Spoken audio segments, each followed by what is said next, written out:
Dear students, today we are on page number 16, and in the last videos we learn about what is Vedic civilization. We also learn about the four Vedas, Aranyakas, Upanishad, Brahmanas, and in the last videos we learn about the Vedic literature. Now in today's video we will learn about family system and day-to-day life. Family system and day-to-day life of Vedic people. Now main joint family system was prevalent. Prevalent means frequently or common in the Vedic period or in the Vedic civilization. Joint family was prevalent or common. The Grihapati was the head of the family. See now, these are some of the things that we have to understand here. First, joint family system was prevalent. Second, the head of the family is known as Grihapati. The head of the family was known as Grihapati. A man responsible for the family. His family include his old parents, wife and children.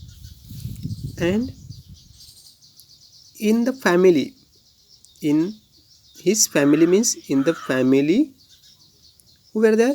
Old parents, father, mother, grandfather, grandmother, like.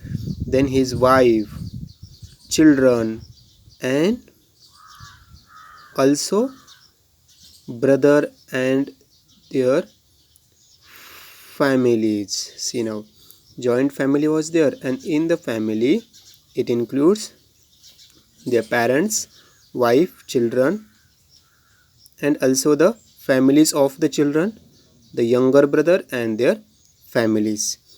This family system was patriarchal. Patriarchal means who is there? The head of the family or Grihapati will be respected to all. Patriarchal. In the initial period, there are references to women scholars such as Lopamudra, Gargi and Maitreya.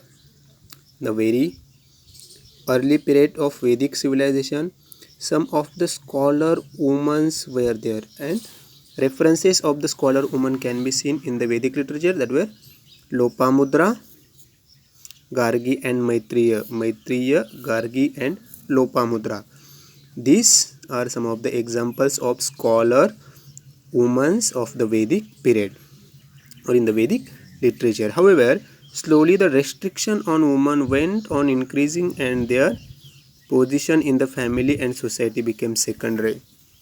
But after the period of time, the position of women in the Vedic civilization became secondary and restriction on the woman went increasing.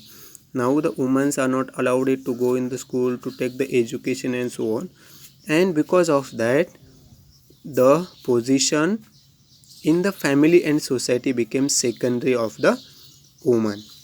Now this is about the family. In it we learn joint family, then we learn joint family was prevalent. Grihapati was the head. In the family, young children, father, mother, brother, and other means the big families were there. Then some scholar women we learn, and we also learn how the importance or the restrictions on the woman went on increasing. Now the houses during the Vedic period were earthen of wattle and daub. Wattle means fence. We can say the fence, earthen or wattle and daub constituents. Wattle means woven lattice of wooden strips such as daub with clay mixed with cow dung. A house was called griha or shala. This is about the houses built by the Vedic people.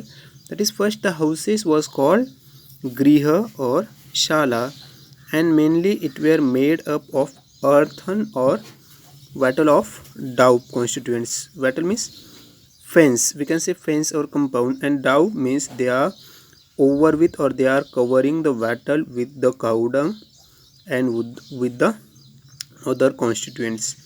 Wattle means woven lattice of wooden strip. Woven means just they are making the net like net for the fence, and wooden strips means from the bamboo strips, from the wooden strip they were making the net, and which is dowed. Dowed means they are going to cover this woven lattice with the help of clay mixed with cow dung, or they are using the clay and cow dung to daub it, to cover it, and the house was called as grih or shala. So this is important for us about, if it is there for the short note, the houses of Vedic people, then these houses were known as or called grih or shala. Wattle and daub constituents they are using. Wattle means woven lattice of wooden strips and so on. Now, the diet of the people mainly consisted of cereals like wheat, barley and rice.